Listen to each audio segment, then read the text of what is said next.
एक राजा, एक जादुई पक्षी और एक ऐसा वादा जिसने एक राजकुमारी की पूरी जिंदगी बदल दी। लेकिन किसी को नहीं पता था कि इस कहानी में छिपा है एक भयानक श्राप और सच्चे प्यार का सबसे बड़ा जादू। बहुत पुराने समय की बात है, जब धरती पर अनेक शक्तिशाली और समृद्ध साम्राज्य हुआ करते थे। उन्हीं में से एक था रहस्यमयी और भव्य रत्नगढ़ साम्राज्य, जिसकी समृद्धि की कहानियां दूर दूर के देशों तक सुनाई जाती थीं। इस साम्राज्य का शासक राजा वीरेंद्र देव जितना शक्तिशाली था, उतना ही कठोर और घमंडी भी था। उसकी भारी और तेज आवाज सुनकर बड़े बड़े सैनिक भी कांप उठते थे। प्रजा उसके वैभव से नहीं, बल्कि उसके क्रोध से परिचित थी, इसलिए कोई भी उसके सामने खुलकर बोलने की हिम्मत नहीं करता था। और शायद यही डर उस भव्य साम्राज्य के अंदर किसी अनजाने तूफान की शुरुआत होने का संकेत दे रहा था। राजा वीरेंद्र देव के पास सब कुछ था, असीम धन, विशाल सेना, भव्य महल और एक शक्तिशाली साम्राज्य जिसकी सीमाएं दूर दूर तक फैली हुई थीं। फिर भी उनके जीवन में एक ऐसी कमी थी जो उनके मन को हर दिन बेचैन करती रहती थी। उनके पास कोई संतान नहीं थी। उनकी 3 रानियां थीं, रानी पद्मिनी, रानी ललिता और सबसे छोटी रानी कमला। लेकिन वर्षों बीत जाने के बाद भी महल में किसी बच्चे की किलकारी नहीं गूंजी। ये बात राजा के हृदय में किसी तीखे कांटे की तरह चुभती रहती थी। रात के सन्नाटे में भी उन्हें यही चिंता सताती थी कि उनके बाद इस विशाल और समृद्ध साम्राज्य का उत्तराधिकारी कौन होगा। एक दिन जब राजा अपने भव्य दरबार में बैठे थे, उनके सामने मंत्री, सेनापति और विद्वान गंभीर मुद्रा में खड़े थे, मानो किसी महत्वपूर्ण आदेश की प्रतीक्षा कर रहे हो। तभी राजा ने अपने बुद्धिमान प्रधानमंत्री आचार्य सोमेश को बुलाया और भारी आवाज में अपनी चिंता प्रकट की। उन्होंने बताया कि उन्होंने यज्ञ, पूजा और दान सब कुछ कर लिया, फिर भी भाग्य उनका साथ नहीं दे रहा। आचार्य सोमेश कुछ क्षण गहरी सोच में डूबे रहे, मानो किसी पुराने रहस्य को याद कर रहे हो। फिर उन्होंने धीमे स्वर में एक रहस्यमयी वन का उल्लेख किया, जो राज्य की सीमा के पास स्थित था, जहां एक अद्भुत और अलौकिक शक्तियों वाला पक्षी रहने की बात कही जाती थी, जिसका नाम था श्वेतांश। ये सुनकर राजा के मन में आश्चर्य और संदेह दोनों पैदा हुए। लेकिन जब आचार्य ने कहा कि वो पक्षी किसी की भी इच्छा पूरी कर सकता है, तो राजा के मन में उम्मीद की एक नई किरण जाग उठी। कुछ पल सोचने के बाद उन्होंने दृढ़ स्वर में आदेश दिया कि अगली सुबह वे स्वयं उस रहस्यमयी जंगल की ओर प्रस्थान करेंगे, और शायद वहीं उनके भाग्य का फैसला होने वाला था। अगली सुबह सूरज उगते ही राजा वीरेंद्र देव अपने 100 वीर सैनिकों के साथ उस रहस्यमयी जंगल की ओर निकल पड़े। रास्ता बिल्कुल आसान नहीं था। कभी ऊंचे और खतरनाक पहाड़ सामने आ जाते, तो कभी गहरी और उफनती नदियां उनका रास्ता रोक लेती। कई बार घने जंगलों से होकर गुजरना पड़ता, जहां सूरज की रोशनी भी मुश्किल से जमीन तक पहुंच पाती थी। 3 दिन की कठिन यात्रा के बाद आखिरकार वे उस रहस्यमयी वन के किनारे पहुंच गए, जिसके बारे में लोगों के बीच अजीब अजीब कहानियां फैली हुई थीं। जंगल इतना घना और रहस्यमय था कि उसके भीतर अंधेरा सा महसूस होता था, और हर दिशा से अनजानी आवाजें सुनाई दे रही थीं। इन आवाजों ने सैनिकों के मन में डर भर दिया, लेकिन राजा का आदेश स्पष्ट था, आगे बढ़ना ही होगा। जैसे जैसे वे जंगल के अंदर जाते गए, वातावरण अचानक बदलने लगा। चारों ओर रंग बिरंगे फूल खिले हुए थे, चमकती तितलियां हवा में नाच रही थीं, और अनोखे पक्षियों की आवाजें गूंज रही थीं। ऐसा लग रहा था जैसे वे किसी जादुई दुनिया में कदम रख चुके हों। तभी अचानक उनकी नजर एक विशाल और प्राचीन वृक्ष के नीचे बैठे एक अद्भुत पक्षी पर पड़ी। वो कोई साधारण पक्षी नहीं था। उसके पंख चांदी की तरह चमक रहे थे, और उसकी आंखें नीले रत्नों की तरह दमक रही थीं। उस अलौकिक दृश्य को देखते ही राजा ने तुरंत आदेश दिया, इसे पकड़ो। सैनिक तेजी से आगे बढ़े, लेकिन तभी अचानक चारों ओर तेज चमकदार प्रकाश फैल गया। सैनिक चौंक कर पीछे गिर पड़े, और उसी क्षण वो रहस्यमयी पक्षी इंसानों की भाषा में बोल उठा, राजा वीरेंद्र, तुम मुझे पकड़ नहीं सकते। उसकी आवाज में ऐसी शक्ति और रहस्य था कि पूरे जंगल में एक अजीब सन्नाटा छा गया, मानो कोई बहुत बड़ा रहस्य अब सामने आने वाला हो। राजा वीरेंद्र देव उस अद्भुत दृश्य को देखकर पूरी तरह स्तब्ध रह गए। उनके सामने एक पक्षी खड़ा था, और वो मनुष्यों की तरह स्पष्ट भाषा में बात कर रहा था। कुछ क्षणों तक पूरा जंगल जैसे शांत हो गया। फिर उस रहस्यमय पक्षी ने गहरी और शांत आवाज में कहा, मैं श्वेतांश हूं। उसकी आंखों में एक अजीब सी चमक थी, मानो वो राजा के मन के हर विचार को पढ़ सकता हो। राजा ने बिना समय गंवाए अपनी सबसे बड़ी इच्छा प्रकट की, मुझे एक संतान चाहिए। श्वेतांश ने कुछ पल तक राजा को ध्यान से देखा, जैसे वो उनके दिल की गहराई तक झांक रहा हो। फिर वो धीरे से बोला, मैं तुम्हारी इच्छा पूरी कर सकता हूं, लेकिन इसके लिए एक शर्त होगी। राजा की भौहें से कुड़ गई। उन्होंने उत्सुकता और थोड़ी चिंता के साथ पूछा, क्या शर्त? श्वेतांश ने शांत स्वर में उत्तर दिया, मैं तुम्हें एक बेटी दूंगा, लेकिन जब वो 20 वर्ष की हो जाएगी तब तुम्हें उसका विवाह मुझसे करना होगा। यह सुनकर राजा कुछ क्षणों का गहरी सोच में डूब गए। एक तरफ उनकी वर्षों पुरानी इच्छा थी और दूसरी तरफ एक अनजाना और रहस्यमयी समझौता। अंततः अपनी लालसा और उम्मीद के आगे उन्होंने निर्णय ले लिया और बोले, ठीक है, मैं ये शर्त स्वीकार करता हूं।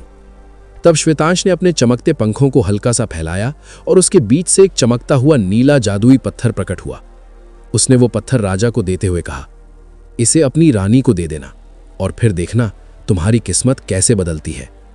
उस पत्थर की हल्की नीली चमक अंधेरे जंगल में रहस्यमयी तरीके से चमक रही थी, मानो वो अपने साथ किसी बड़े भाग्य का रहस्य लेकर आया हो। 3 महीने बीतते ही महल में एक चमत्कार हुआ। रानी कमला ने एक बेहद सुंदर बेटी को जन्म दिया। जैसे ही राजकुमारी का जन्म हुआ, उसी रात पूरे रत्नगढ़ राज्य में अजीब और रहस्यमयी घटनाएं होने लगी। आकाश में तारे असामान्य रूप से तेज चमकने लगे, मानो वे किसी खास आगमन का स्वागत कर रहे हों। महल के ऊपर अचानक एक चमकदार इंद्रधनुष दिखाई दिया, जो रात के अंधेरे में भी जगमगा रहा था। ऐसा लग रहा था जैसे प्रकृति स्वयं इस नवजात बच्ची के जन्म का उत्सव मना रही हो। वो बच्ची सचमुच अद्भुत सुंदर थी। उसकी आंखें गहरी और चमकदार थीं, जैसे उनमें कोई रहस्य छिपा हो, और उसके माथे पर चांद के आकार का एक छोटा सा निशान था, जो उसे और भी अलौकिक बना देता था। राजा वीरेंद्र देव की खुशी का ठिकाना नहीं रहा। उन्होंने बड़े गर्व और प्रेम से अपनी बेटी का नाम रखा राजकुमारी आर्या। पूरे राज्य में जश्न मनाया गया, सड़कों पर दीप जलाए गए, लोगों ने नृत्य और संगीत से खुशी मनाई और हर ओर उत्सव का माहौल छा गया। लेकिन इस अपार खुशी के बीच रानी कमला के मन में एक अनजाना डर भी छिपा हुआ था। उन्हें उस रहस्यमयी समझौते की याद बार बार सताने लगी, जो राजा ने उस जादुई पक्षी श्वेतांश से किया था, और उन्हें डर था कि शायद इस चमत्कारी जन्म के पीछे कोई ऐसा रहस्य छिपा है जो एक दिन उनकी बेटी की किस्मत बदल सकता है। जैसे जैसे राजकुमारी आर्या बड़ी होने लगी, धीरे धीरे ये साफ होने लगा कि वो एक साधारण बच्ची नहीं है। उसके भीतर कुछ ऐसी रहस्यमयी शक्तियां थीं जिन्हें देखकर महल के लोग भी हैरान रह जाते थे। जब वो बगीचे में खेलते हुए किसी पौधे को छूती तो सूखी टहनियों पर भी अचानक फूल खिल उठते, मानो प्रकृति स्वयं उसकी मित्र हो। जब वो मधुर स्वर में गाना गाती तो आसपास के पक्षी भी उसके साथ सुर मिलाकर गाने लगते और पूरा बगीचा एक जादुई संगीत से भर जाता। लेकिन उसकी सबसे अद्भुत शक्ति ये थी कि वो लोगों के दिल की बात समझ सकती थी। एक दिन दरबार में एक व्यापारी अपने व्यापार के बारे में झूठ बोलकर राजा को धोखा देने की कोशिश कर रहा था। तभी छोटी सी आर्या, जो पास ही खड़ी सब कुछ देख रही थी, अचानक मासूम लेकिन आत्मविश्वास भरी आवाज में बोली, ये झूठ बोल रहा है। दरबार में सन्नाटा छा गया। पहले तो किसी को विश्वास नहीं हुआ, लेकिन जब जांच करवाई गई तो सचमुच व्यापारी झूठा निकला। ये देखकर राजा वीरेंद्र देव गहरी सोच में पड़ गए। उन्हें महसूस हुआ कि उनकी बेटी के अंदर कोई रहस्यमयी शक्ति है, कुछ ऐसा जो सामान्य मनुष्यों में नहीं होता। उसी क्षण राजा को समझ आ गया कि उनकी बेटी आर्या केवल एक राजकुमारी नहीं, बल्कि किसी अद्भुत भाग्य और रहस्य से जुड़ी हुई है। समय धीरे धीरे बीतता गया और देखते ही देखते राजकुमारी आर्या 19 वर्ष की हो गई। अब वो केवल सुंदर ही नहीं, बल्कि बेहद दयालु और बुद्धिमान भी बन चुकी थी। पूरे राज्य में उसकी कोमलता और न्यायप्रिय स्वभाव की चर्चा होने लगी थी।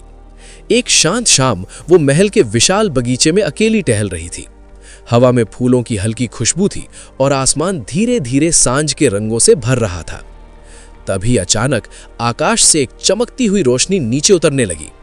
पहले तो आर्या ने सोचा शायद ये कोई तारा है, लेकिन जैसे जैसे वो रोशनी पास आई, वो एक आकृति में बदलने लगी। वो वही रहस्यमयी जादुई पक्षी था जिसे वर्षों पहले राजा ने जंगल में देखा था। लेकिन इस बार कुछ अलग हुआ। उस पक्षी का रूप बदलने लगा और कुछ ही क्षणों में उसके सामने एक अत्यंत सुंदर और तेजस्वी युवक खड़ा था। उसकी आंखों में वही नीली चमक थी जो कभी उस पक्षी की आंखों में दिखाई देती थी। उसने शांत स्वर में कहा, मेरा नाम श्वेतांश है। फिर उसने आर्या को वो सच्चाई बताई जिसे इतने वर्षों से छिपाया गया था, उसके जन्म का रहस्य, जादुई पत्थर और वो समझौता जो उसके पिता ने वर्षों पहले किया था। ये सब सुनकर आर्या स्तब्ध रह गई। उसके मन में एक साथ कई सवाल उठने लगे। उसे तब पहली बार एहसास हुआ कि उसका जन्म कोई साधारण घटना नहीं था, बल्कि उसके जीवन की शुरुआत ही एक गहरे जादू और रहस्य से जुड़ी हुई थी। श्वेतांश ने शांत और गंभीर स्वर में आर्या की ओर देखते हुए कहा, मैं तुम्हें किसी भी तरह से मजबूर नहीं करना चाहता। उसकी आंखों में सच्चाई और विनम्रता साफ झलक रही थी। फिर वो धीरे से बोला, मुझे बस 1 साल दे दो। अगर 1 साल बाद भी तुम्हें लगे कि तुम मुझसे विवाह नहीं करना चाहती तो मैं स्वयं ये पुराना समझौता तोड़ दूंगा और तुम्हें पूरी तरह स्वतंत्र छोड़ दूंगा। ये सुनकर आर्या गहरी सोच में पड़ गई। उसके मन में कई सवाल और भावनाएं एक साथ उठने लगी। अपने जन्म का रहस्य, पिता का वादा और सामने खड़े इस रहस्यमय युवक की सच्चाई। कुछ क्षणों तक वो चुप रही। फिर उसने महसूस किया कि शायद सच को समझने और इस अनोखी व्यक्ति को जानने के लिए समय देना ही सही होगा। अंततः उसने शांत स्वर में सिर हिलाकर उसका प्रस्ताव स्वीकार कर लिया। उसी क्षण से एक ऐसा वर्ष शुरू होने वाला था जो आर्या की जिंदगी और उसके भाग्य को हमेशा के लिए बदल सकता था। अगले कुछ महीनों में आर्या और श्वेतांश ने साथ मिलकर ऐसी अद्भुत यात्राएं की जिनकी कल्पना भी कोई सामान्य इंसान नहीं कर सकता था। वे जादुई शक्ति के सहारे बादलों के ऊपर उड़ते हुए दूर दूर के प्रदेशों को देखते, जहां से धरती किसी सुंदर चित्र की तरह दिखाई देती थी। कभी वे रहस्यमयी और चमकते फूलों से भरे जादुई जंगलों में घूमते, तो कभी शांत समुद्र के किनारे बैठकर लहरों की आवाज सुनते। उन यात्राओं के दौरान श्वेतांश ने आर्या को प्रकृति के कई रहस्य सिखाए। यहाँ तक कि उसने उसे जानवरों और पक्षियों की भाषा समझना भी सिखा दिया। धीरे धीरे दोनों एक दूसरे को गहराई से समझने लगे। उनके बीच विश्वास और अपनापन बढ़ता गया। पहले जो रिश्ता केवल एक पुराने समझौते की वजह से शुरू हुआ था, वो अब सच्ची दोस्ती में बदल चुका था। और समय के साथ वही दोस्ती धीरे धीरे एक गहरे और सच्चे प्यार में बदलने लगी, जिसे शायद दोनों ने पहले कभी महसूस नहीं किया था। एक दिन शांत शाम के समय श्वेतांश ने आर्या को अपने जीवन की सबसे बड़ी सच्चाई बताने का निर्णय लिया। उसकी आवाज़ में हल्की उदासी थी। उसने बताया कि वो हमेशा से जादुई पक्षी नहीं था। वो कभी एक मानव राजकुमार था जो अपने राज्य में साहसी और दयालु माना जाता था। लेकिन एक शक्तिशाली जादूगरनी कालिका उससे नाराज हो गई और क्रोध में आकर उसने उसे भयानक श्राप दे दिया। उस श्राप के कारण श्वेतांश आधा इंसान और आधा पक्षी बन गया, जिससे उसे वर्षों तक अकेलेपन और दर्द के साथ जीना पड़ा। उसने आर्या की आंखों में देखते हुए कहा कि इस श्राप को तोड़ने का केवल एक ही तरीका है। अगर कोई लड़की उससे बिना किसी डर या स्वार्थ के सच्चा प्रेम करे, तभी वो फिर से पूरी तरह इंसान बन सकता है। ये सच सुनकर आर्या गहरी सोच में डूब गई, क्योंकि अब उसे समझ आ रहा था कि उनकी मुलाकात शायद केवल संयोग नहीं थी, बल्कि भाग्य की एक बड़ी कहानी का हिस्सा थी। एक दिन अचानक वही खतरनाक जादूगरनी कालिका वापस आ गई, जिसने वर्षों पहले श्वेतांश को श्राप दिया था। उसकी आंखों में क्रोध भरा हुआ था और वो सीधे आर्या पर हमला करने लगी। महल के बगीचे में चारों ओर डर और अंधकार फैल गया, लेकिन श्वेतांश बिना एक पल सोचे आर्या के सामने खड़ा हो गया और उसकी रक्षा करने लगा। संघर्ष के दौरान वो गंभीर रूप से घायल हो गया। ये दृश्य देखकर आर्या के अंदर छिपी जादुई शक्तियां अचानक जाग उठीं। उसके चारों ओर एक चमकदार ऊर्जा फैल गई और उसने साहस के साथ अपनी शक्ति का उपयोग कर जादूगरनी को रोक दिया। जब उसने घायल श्वेतांश को जमीन पर गिरा देखा, तब उसके दिल में उठी गहरी पीड़ा ने उसे एक सच्चाई का एहसास कराया कि वो उससे सिर्फ दोस्ती नहीं, बल्कि सच्चा प्यार करने लगी है। जब आखिरकार आर्या और श्वेतांश ने एक दूसरे के सामने अपने दिल की सच्चाई स्वीकार कर ली, उसी क्षण वातावरण में एक अद्भुत परिवर्तन होने लगा। चारों ओर अचानक तेज और चमकदार प्रकाश फैल गया, जैसे आसमान से कोई दिव्य शक्ति उतर आई हो। हवा में एक रहस्यमयी शांति और ऊर्जा महसूस होने लगी। उसी उजाले के बीच श्वेतांश के ऊपर लगा पुराना श्राप धीरे धीरे टूटने लगा। उसके पंख गायब होने लगे और उसका रूप बदलकर पूरी तरह मानव का हो गया। वर्षों का दर्द और बंधन उसी पल समाप्त हो गया। अब वो फिर से एक स्वतंत्र और पूर्ण इंसान बन चुका था। आर्या की सच्ची और निस्वार्थ प्रेम ने वो कर दिखाया था जो किसी भी जादू से संभव नहीं था। आखिरकार आर्या और श्वेतांश महल लौट आए। जब राजा को पूरी सच्चाई पता चली, श्वेतांश का श्राप, उसका साहस और आर्या का सच्चा प्रेम, तो उनका दिल गर्व और खुशी से भर गया। उन्होंने बिना किसी हिचकिचाहट के दोनों की शादी की अनुमति दे दी। पूरे राज्य में इस शुभ समाचार की घोषणा कर दी गई। जल्द ही महल और पूरा राज्य उत्सव से जगमगाने लगा।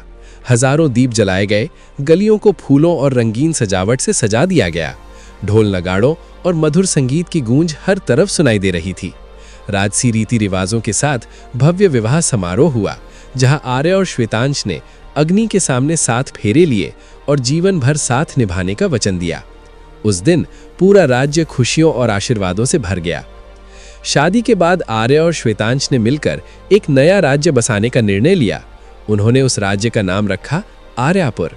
ये कोई साधारण राज्य नहीं था, बल्कि प्रेम, न्याय और जादुई शक्तियों से भरा एक अद्भुत स्थान था।